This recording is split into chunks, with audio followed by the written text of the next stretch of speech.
അവിടുന്ന് അരുളിച്ചെയ്തു, ആ 10 പേരെ പ്രതി ഞാൻ അത് നശിപ്പിക്കുകയില്ല. അബ്രാഹത്തോട് സംസാരിച്ചു കഴിഞ്ഞപ്പോൾ കർത്താവ് അവിടെ നിന്ന് പോയി. അബ്രാഹാമും സ്വന്തം സ്ഥലത്തേക്ക് മടങ്ങി. സൊദോമിൻ്റെ പാപം. വൈകുന്നേരമായപ്പോൾ ആ 2 ദൂതന്മാർ സൊദോമിൽ ചെന്നു. ലോത്ത് നഗരവാതിൽക്കൽ ഇരിക്കുകയായിരുന്നു. അവരെ കണ്ടപ്പോൾ ലോത്ത് അവരെ എതിരേൽക്കാനായി എഴുന്നേറ്റ് ചെന്ന് നിലം പറ്റെ താണു വണങ്ങി. അവൻ പറഞ്ഞു, യജമാനന്മാരെ, ദാസൻ്റെ വീട്ടിലേക്ക് വന്നാലും കാൽ കഴുകി രാത്രി ഇവിടെ തങ്ങുക, രാവിലെ എഴുന്നേറ്റ് യാത്ര തുടരാം. അവർ മറുപടി പറഞ്ഞു, വേണ്ട, രാത്രി ഞങ്ങൾ തെരുവിൽ കഴിച്ചു കൊള്ളാം. അവൻ വളരെ നിർബന്ധിച്ചപ്പോൾ അവർ അവൻ്റെ വീട്ടിലേക്ക് പോയി. അവൻ അവർക്കൊരു വിരുന്നൊരുക്കി, പുളിപ്പില്ലാത്ത അപ്പവും ഉണ്ടാക്കി. അവർ അത് ഭക്ഷിച്ചു. അവർ കിടക്കും മുന്നേ സൊദോം നഗരത്തിൻ്റെ എല്ലാ ഭാഗത്തു നിന്ന് യുവാക്കന്മാർ മുതൽ വൃദ്ധന്മാർ വരെയുള്ള എല്ലാവരും വന്നു വീട് വളഞ്ഞു. അവർ ലോത്തിനെ വിളിച്ചു പറഞ്ഞു, രാത്രി നിന്റെ അടുക്കൽ വന്നവരെവിടെ? ഞങ്ങൾക്ക് അവരുമായി സുഖഭോഗങ്ങൾ ഏർപ്പെടേണ്ടതിന് അവരെ പുറത്തു കൊണ്ടുവരിക. ലോത്ത് പുറത്തിറങ്ങി കതകടച്ചിട്ട് അവരുടെ അടുത്തേക്ക് ചെന്നു. അവൻ പറഞ്ഞു, സഹോദരരെ, ഇത്തരം മ്ലേച്ഛത കാട്ടരുത്. ഞാൻ നിങ്ങളോട് യാചിക്കുന്നു. പുരുഷസ്പർശമേൽക്കാത്ത 2 പെൺമക്കൾ എനിക്കുണ്ട്. അവരെ നിങ്ങൾക്ക് വിട്ടുതരാം. ഇഷ്ടം പോലെ അവരോട് ചെയ്തു കൊള്ളുക. പക്ഷേ ഈ പുരുഷന്മാരെ മാത്രം ഒന്നും ചെയ്യരുത്. എന്തെന്നാൽ അവർ എൻ്റെ അതിഥികളാണ്. മാറി നിൽക്കൂ. അവർ അട്ടഹസിച്ചു. പരദേശിയായി വന്നവൻ ന്യായം വിധിക്കുവാൻ ഒരുങ്ങുന്നു. അവരോടൊന്നതിനേക്കാൾ മോശമായി നിന്നോടും ഞങ്ങൾ പെരുമാറും. അവർ ലോത്തിനെ ശക്തിയായി തള്ളിമാറ്റി വാതിൽ തല്ലിപ്പൊളിക്കാൻ ചെന്നു. പക്ഷേ ലോത്തിൻ്റെ അതിഥികൾ കൈനീട്ടി അവനെ വലിച്ചു വീട്ടിനുള്ളിലാക്കിയിട്ട് വാതിലടച്ചു. വാതിൽക്കൽ ഉണ്ടായിരുന്ന എല്ലാവരെയും അവർ അന്ധരാക്കി. അവർ വാതിൽ തപ്പിത്തടഞ്ഞു വലഞ്ഞു. ലോത്ത് സൊദോം വിടുന്നു.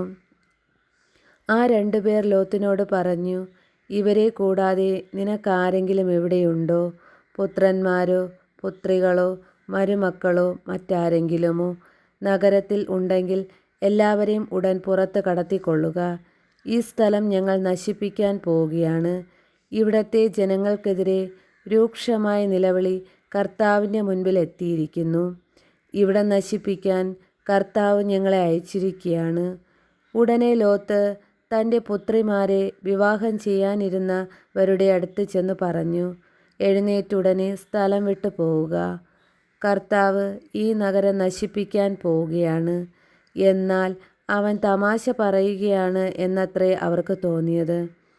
നേരം പുലർന്നപ്പോൾ ദൂതന്മാർ ലോത്തിനോട് പറഞ്ഞു, എഴുന്നേറ്റ് ഭാര്യയും പെൺമക്കൾ 2 പേരെയും കൂട്ടി വേഗം പുറപ്പെടുക, അല്ലെങ്കിൽ നഗരത്തോടൊപ്പം നിങ്ങൾ നശിച്ചു പോകും. എന്നാൽ അവൻ മടിച്ചു നിന്നു. കർത്താവിന് അവനോട് കരുണ തോന്നിയതുകൊണ്ട് ആ മനുഷ്യർ അവനെയും ഭാര്യയും മക്കളെയും കൈക്ക് പിടിച്ച് നഗരത്തിന് പുറത്തു കൊണ്ടുപോയി വിട്ടു. അവരെ പുറത്തു കൊണ്ടു ചെന്ന് വിട്ടതിനു ശേഷം അവരിലൊരുവൻ പറഞ്ഞു, ജീവൻ വേണമെങ്കിൽ ഓടിപ്പോവുക, പിന്തിരിഞ്ഞു നോക്കരുത്. താഴ്വരയിലെങ്ങും തങ്ങുകയുമരുത്. മലമുകളിലേക്ക് ഓടി രക്ഷപ്പെടുക, അല്ലെങ്കിൽ നിങ്ങൾ വെന്തു നശിക്കും. ലോത്ത് പറഞ്ഞു, യജമാനനെ, അങ്ങനെ പറയരുതേ. ഞാൻ അങ്ങയുടെ പ്രീതിക്ക് പാത്രമാണല്ലോ. എൻ്റെ ജീവൻ രക്ഷിക്കുന്നതിൽ അവിടുന്ന് വലിയ കാരുണ്യമാണ് കാണിച്ചിരിക്കുന്നത്. എന്നാൽ മലയിൽ ഓടി കയറി രക്ഷപ്പെടാൻ എനിക്ക് വയ്യ. അപകടം എന്നെ പിടികൂടി ഞാൻ മരിച്ചേക്കുമെന്ന് ഭയപ്പെടുന്നു. ഇതാ, ആ കാണുന്ന പട്ടണം ഓടി രക്ഷപ്പെടാവുന്ന അത്ര അടുത്താണ്, ചെറുതുമാണ്. ഞാൻ അങ്ങോട്ടോടി രക്ഷപ്പെട്ടുകൊള്ളട്ടെ. അത് ചെറുതാണല്ലോ, അങ്ങനെ എനിക്ക് ജീവൻ രക്ഷിക്കാം. അവൻ പറഞ്ഞു, ശരി, അക്കാര്യവും ഞാൻ സ്വീകരിച്ചിരിക്കുന്നു. നീ പറഞ്ഞ പട്ടണത്തെ ഞാൻ നശിപ്പിക്കുകയില്ല. വേഗമാകട്ടെ, അങ്ങോട്ടോടി രക്ഷപ്പെടുക. ഇനി അവിടെ എത്തും വരെ എനിക്കൊന്നും ചെയ്യാനാവില്ല. ആ പട്ടണത്തിന് സോവാർ എന്നു പേരുണ്ടായി. സൊദോം ഗൊമേറ നശിപ്പിക്കുന്നു. ലോത്ത് സൊവാറിലെത്തിയപ്പോൾ സൂര്യൻ ഉദിച്ചു കഴിഞ്ഞിരുന്നു. കർത്താവ് ആകാശത്തിൽ നിന്ന് സോദോമിലും ഗൊമോറായിലും അഗ്നിയും ഗന്ധകവും വർഷിച്ചു. ആ പട്ടണങ്ങളെയും താഴ്വരകളെയും അവയിലെ നിവാസികളെയും സസ്യലതാദികളെയും അവിടുന്ന് നാമാവശേഷമാക്കി. ലോത്തിൻ്റെ ഭാര്യ അവൻ്റെ പിറകെ വരികയായിരുന്നു. അവൾ പിന്തിരിഞ്ഞു നോക്കിയതുകൊണ്ട് ആ ഒരു ഉപ്പ് തൂണായി തീർന്നു.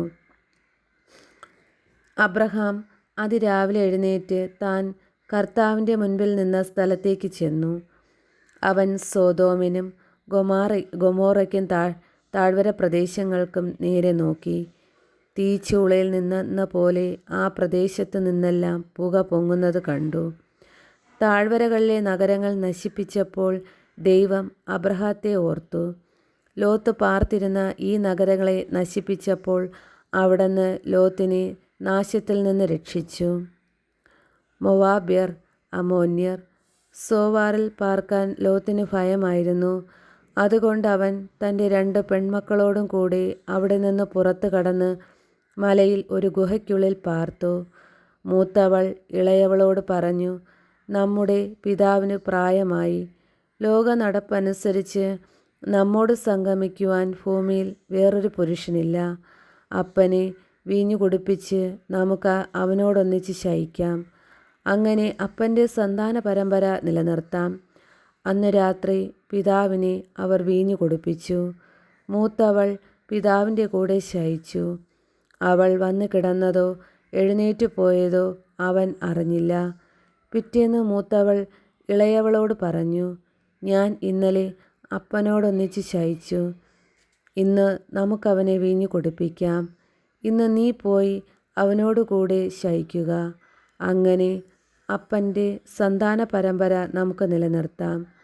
അന്നു രാത്രിയിലും അവർ പിതാവിനെ വീഞ്ഞു കുടിപ്പിച്ചു. ഇളയവൾ അവനോടൊന്നിച്ച് ശയിച്ചു.